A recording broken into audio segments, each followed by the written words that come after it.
ಗುರುಮಠದಿಂದ ಬೇಕಾದ ಶಸ್ತ್ರಶಾಸ್ತ್ರ ವಿದ್ಯೆಯನ್ನು ಹೊಂದಿದ ಮೇಲೆ ಮರಳಿ ಅರಮನೆಯನ್ನು ಸೇರಿದಂತಹ ನಿಮಗೆ ಭವಿಷ್ಯತ್ತಿನ ರಾಜಕಾರಣದಲ್ಲಿ ಸರಿಯಾದಂತಹ ವಿವೇಕ ಪರಿಣತಿ ಶಿಕ್ಷಿಸುವುದಕ್ಕಾಗಿ ದಿನನಿತ್ಯವೂ ಆಸ್ಥಾನವನ್ನು ಸೇರಬೇಕು. ಹೀಗೆ ನಾನು ಆಡಿದೆ. ಆದರೆ ಇಂದಿನ ದಿನ ಆಸ್ಥಾನವನ್ನು ಸೇರುವುದಕ್ಕಿಂತ ಮುನ್ನ ಅಪ್ಪಯ್ಯ ಮನಸ್ಸಿಗೆ ಬೇಸರಾಗಿದೆ. ಸ್ವಲ್ಪ ಹೊರಗಡೆಗೆ ಹೋಗಿದೆ. ಹೀಗೆ ಸರಿಯಪ್ಪ ಮುಖ ಪ್ರಸನ್ನವಾಗಿ ಮನಸ್ಸಿನ ಸಂತೃಪ್ತಿಯಿಂದ ಆಸ್ಥಾನವನ್ನು ಸೇರಬೇಕಾಗಿದ್ದರೆ ಅದಕ್ಕೆ ಹೊರತಾಗಿ ಆವೇಶಭರಿತರಾಗಿ ಆಸ್ಥಾನವನ್ನು ಸೇರಿ ನಿಮ್ಮ ಮುಖಾವಲೋಕನವನ್ನು ಮಾಡಿದರೆ ಉರಿಯುತ್ತಿರುವಂತಹ ಪ್ರೇಕ್ಷಕ ಅದು ಕಂಡುಬರುತ್ತಾಯಿ. ಮನಸ್ಸಿಗೆ ಒದಗಿದ ಉದಾಸೀನ್ಯ ಕಳೆಯುವುದಕ್ಕಾಗಿ ವಿಹಾರ ಮಾಡಿ ಬರ್ತೇವೆ ಅಂತ ಯಾವ ಕಡೆ ಯಾಕೆ ಹೀಗಾಗಿ ಏನು ಎಲ್ಲಿಂದ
ಮಗುವಿನಂತೆ ವಿಹರಿಸಿದ್ದು ಸತ್ಯ.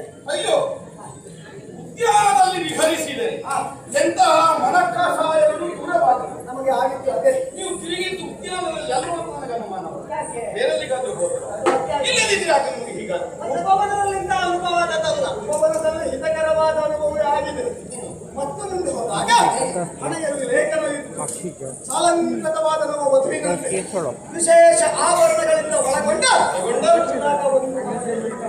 ಹಣೆಯಲ್ಲಿ ಲೇಖನವು ಸಕಲ ಕನಕಾಭರಣಗಳಿಂದ ಅಲಂಕಾರವು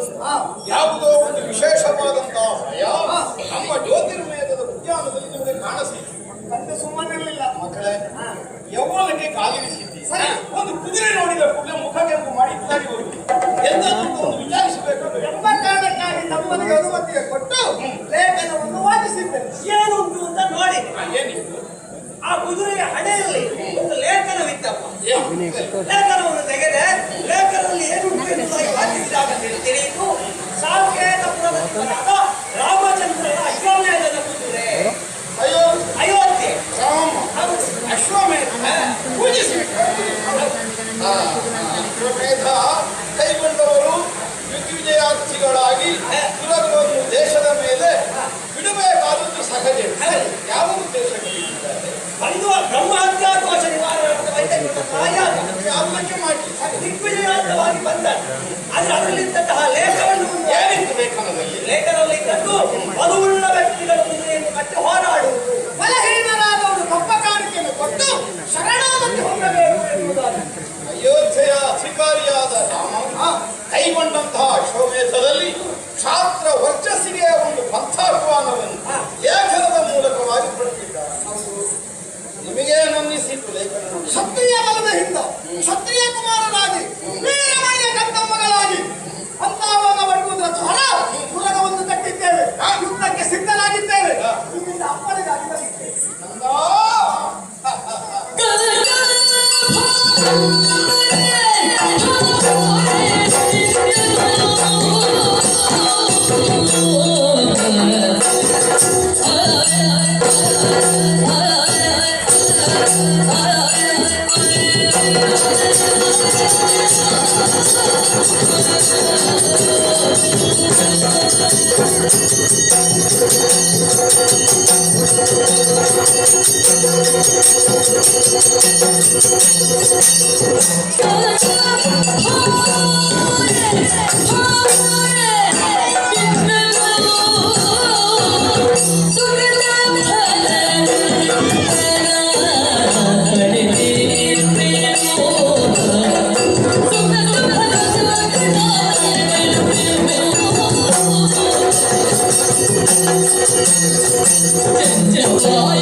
ಮನಸ್ಸಿಗೆ ಅತಿಶಯವಾದ ಸಂತೃಪ್ತಿಯನ್ನು ನಿಮ್ಮ ವ್ಯವಹಾರ ಒದಗಿಸಿಕೊಟ್ಟಿದೆ.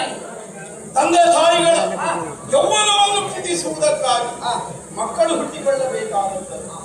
ಈ ಅರ್ಥದಲ್ಲಿ ಧರ್ಮಪುತ್ರರೆಂದು ಬ್ರಹ್ಮಪುತ್ರರೆಂದು ಗುರುತಿಸಲ್ಪಡಬೇಕಾದರೆ ತಮ್ಮ ಸಹಜ ಸ್ವಭಾವದಿಂದ ತಂದೆ ತಾಯಿಗಳಿಗೆ ಪ್ರೀತಿಯನ್ನು ಒದಗಿಸಿಕೊಡಬೇಕಾದರೆ ಮಕ್ಕಳಾದವರಿಗೆ ತಂದೆಯ ನಿಜಗುಣದಿ ದೋಷಿಸುತ್ತಲೇ ತನ್ನದಾದ ಗುಣ ಸ್ವಭಾವ ಮಾತಾಪಿತೃಗಳಿಗೆ ಕುಟುಂಬದ ಹಿರಿಯರಿಗೆ ಗುರುಜನರಿಗೆ ಬಂಧುಗಳಿಗೆ ಪ್ರಿಯವಾಗುವಂತಹ ವ್ಯವಹಾರದಲ್ಲಿ ಸದಾಕಾಲ ಮುಂದಾಗಬೇಕಾದದ್ದು ಹುಟ್ಟಿದ ವ್ಯಕ್ತಿಯ ಕರ್ತವ್ಯ.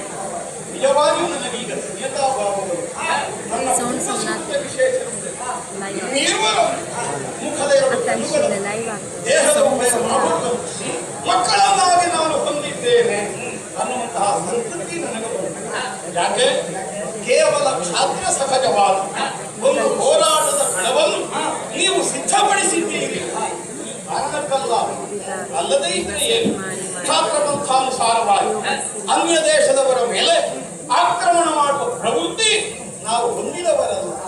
ಕ್ಷತ್ರಿಯತ್ವ ಅನ್ನುವುದು ಪರಪೀಡೆಗಾಗಿ ವಿನಿಯೋಗಬೇಕಾದದ್ದು. ಈ ದೃಷ್ಟಿಯಿಂದಲೇ ನಾವು ಬದುಕನ್ನು